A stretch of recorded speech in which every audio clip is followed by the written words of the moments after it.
কিসের বিতর্ক ম্যাডাম?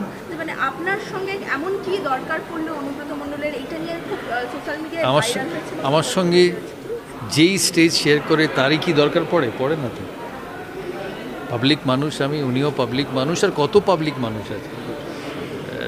আমি গেছিলাম ডিস্ট্রিক্ট স্পোর্টস ফেডারেশনের ফাংশনে, তা স্টেজ শেয়ার করলে কি হয়েছে? আমি সব রকম মানুষের সাথেই স্টেজ শেয়ার করি। অ্যাকচুয়ালি অন্য লোকেরা তাদের পলিটিক্যাল হেট্রেডে আমাকে জড়িয়ে ফেলে। So I am not a political person. I can share the stays with anybody and I will. আমার কোনো নেওয়াও নেই, পাওয়াও নেই। দেয়ার ওয়াজ নো রিজন ওই স্টেজে একসাথে। এখানে কত লোকের সাথে আমি আছি। I am a public person, so doesn't matter. Birbhum sports district association তার পরের দিন একটা প্রেস কনফারেন্স করে বিষয়টা ক্লিয়ার করে দিয়ে প্রেস কনফারেন্স করার দরকারও ছিল না। আমি কত লোকের সঙ্গে মিশি।